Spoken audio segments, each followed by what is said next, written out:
Ndabaramukije amahoro y'Imana abane namwe.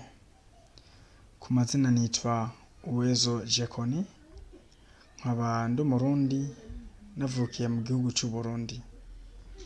Nashaka tuyage gatoya ku cerekeye Uburundi, dufatiye ku Burundi bwa kera n'Uburundi bw'ubu. Uburundi bwa kera bwari Uburundi bufise abarundi bazi gukora ibintu vy'iwabo ku bwenge bw'iwabo, bagasaba n'Imana mu nzira bakoresha yose, mugabo basaba Imana. Ico gihe bari bafise amahinguriro, reka ndavyita amahinguriro kuko bari bafise ukuntu bakora imiheto, bari bafise ukuntu bakora impuzu, bari bafise ukuntu bakora amacumu. Mu ijambo rimwe bari bafise ukuntu bakora ibigwanisho vy'igihugu ciwabo bakoresheje ubutare bw'igihugu. Ubutare bw'igihugu kuva kera bari bafise ukuntu babuhinguramwo bakabukoramo ibintu bumva bifuza bo ubwabo. Bari bafise n'ubwenge bwo guhindura igiti, bagafata igiti bakagikoramo impuzu. Bisigura mu ijambo rimwe ko bari bafise amahinguriro. Iyabo vyoshoboka tukaraba kera ngene hari hameze, tukaronka icuma kiraba kera ngene hari hameze, twobona neza na neza ko hariho ahantu hari inyubakwa zari zubatse neza ku bw'amahinguriro yabo. Ugasanga hariho nk'ihinguriro ryari rihari ry'impuzu, ihinguriro ry'amacumu, ihinguriro ry'ibiki, ibintu vyinshi, barambara ibidede, barambara ibirezi, ivyo vyose n'ibintu bikorera ku bwenge bw'iwabo. Bari bafise n'ukuntu bakora inkono, amasafuriya, ibiki, ku bwenge bw'iwabo bakoresheje ibumba ryo mu gihugu.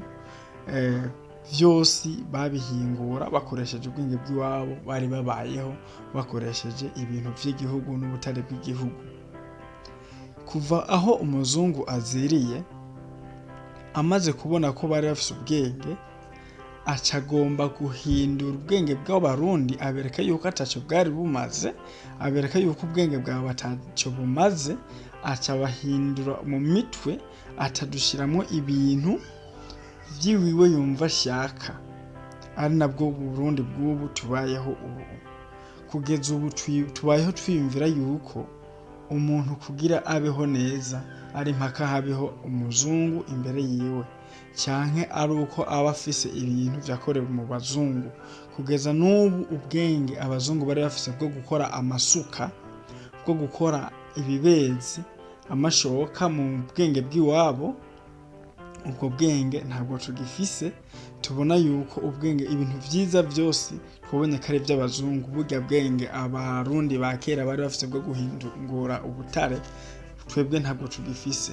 Bisigura ko abarundi ba kera n'abarundi b'ubu, abarundi ba kera bari baciye ubwenge kuruta abubu. Kugezana n'ubu tucabona neza yuko mu Burundi ata mahanga abayeho, tubona ko umenga ubuzima ntibwoshoboka. Ariko kera turibagira yuko bari babayeho badafise umuntu w'umunyamahanga, bari bifashe, bari bafise igihugu cifashe. Kugeza aho naho abadagi baje kugwana mu Burundi, baje gukoloniza abarundi, abarundi bigwanye ko ikiringo c'imyaka ndwi. Ikiringo c'imyaka ndwi nico kiringo bagwanye kugira ngo Mwezi Gisabo amanike amaboko avuga ati ndeguye. Bagwanye ikiringo c'imyaka ndwi. Ico kiringo ni kiringo kinini cyane, kubera ko kugwana imyaka ndwi n'umuntu afise inkoho nawe ufise amacumu n'imiheto ni ibintu bidasanzwe.